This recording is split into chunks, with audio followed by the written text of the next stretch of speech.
বলছি, প্রভু তোমার চরণে আমার নিবেদন, তুমি যেন কোনো জনমে আমার চরণ ছাড়া করো না।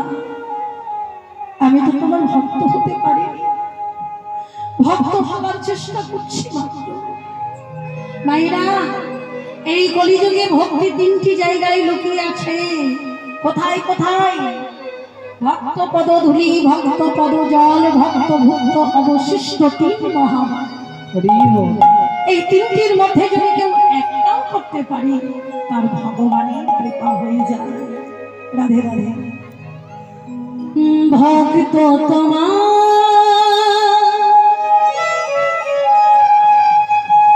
পারিনি হতে, তবু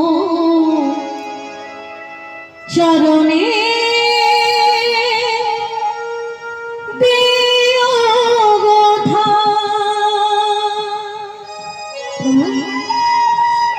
আমি তোমার ভক্ত হতে পারিনি। আমাদের সকলের প্রার্থনা তোমার চরণ ছাড়া যেন করো না। ভক্ত তোমার পারিনি হতে, তবু চরণে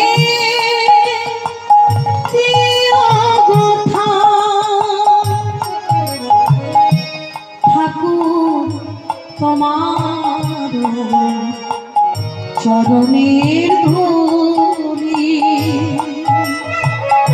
ঠাকুর তোমার চরণের ধূলি, এইটুকু যেন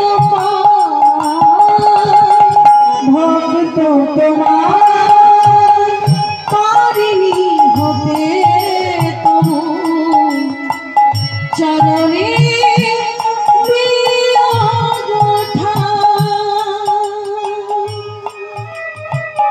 তুমি আছো বলে আছি, তাই তো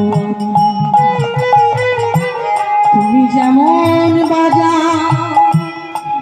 মি বাজি তেমনি, একই অপূর্ব সৃষ্টি তোমার,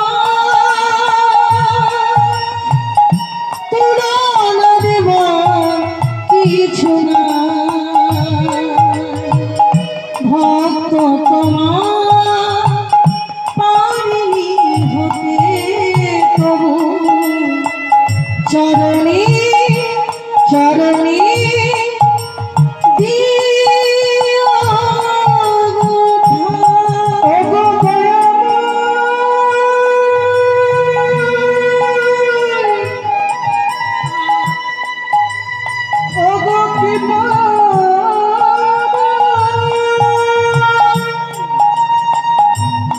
করুণা করে কৃপা করো। তাই মাগো, ভগবানের চরণ ছাড়া যারা যারা হয়েছে, তাদের জীবনে দুঃখ ছাড়া, কষ্ট ছাড়া আর ভালো কিছু হয়নি। হরি বল। তাই ধ্রুব বলছে, প্রভু তোমার চরণ ছাড়া যেন করুন। তাই ভগবান সব সইতে পারে, ভক্তের চোখের জল, ভক্তের অহংকার সইতে পারে না। আজকে গৌরীদাসের সঙ্গে করে গৌর হরি আমার চলে যাচ্ছে, যেতে যেতেই ভাবের উদয় হয়েছে আমার গৌর হরি।